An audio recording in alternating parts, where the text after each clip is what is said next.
pero tanong po talaga ng marami, meron po bang tumulong kay Senator Bato de la Rosa na lumabas ng Senate premises? Kanina umaga.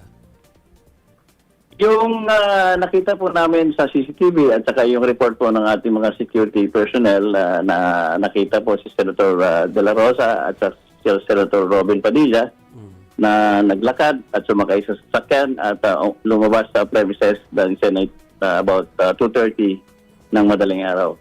At ito lang din po ang alam nyo, wala kayong alam anything else other than yung sa CCTV po, kahit po under your protective custody po si Senator Bato de la Rosa? Hindi ko po alam. Yun lang po ang nalaman ko.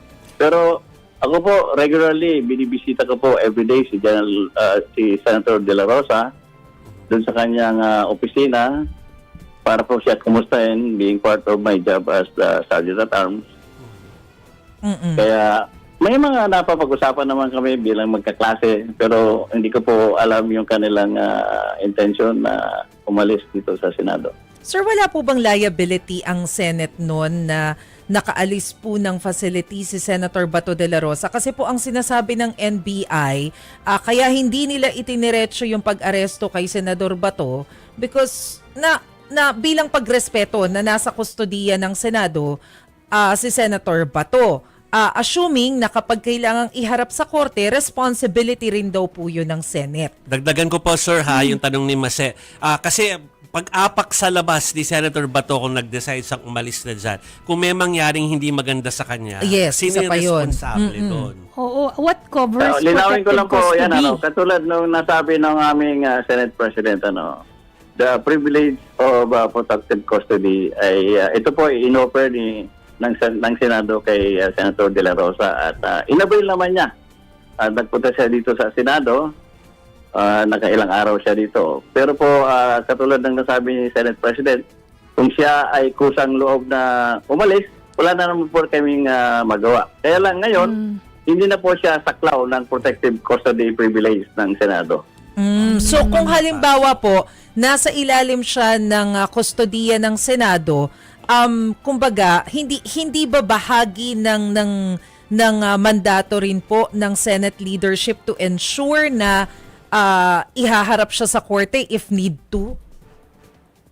Hindi po siya arrested po. Hindi naman arestado si Senator De La Rosa ng Senado. Under protective custody lang po. Ito ay pribilehiyo po na binigay ng Senado kay Senator De La Rosa. Ngayon, kung ayaw na niya mag-avail doon sa privilege, nasa sa kanya po yun.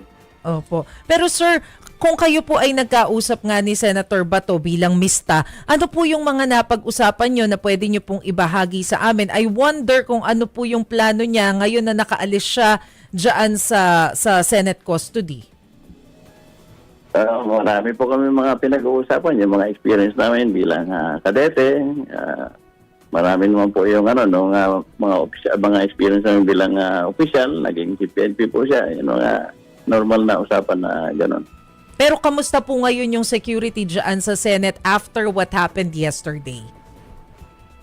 Ngayon naman, medyo mapayapa ang situation namin kaya naibaba na namin yung threat level ng Senado back to normal. Quick yes or no question lang po, yes or no lang po. Hindi nyo po alam kung kailan lumabas si Senator Bato and at the time na lumabas siya, CCTV nyo na lang po nalaman after the fact. Tama po ba? After the fact po, based on CCTV at saka yung report po ng aming mga security personnel.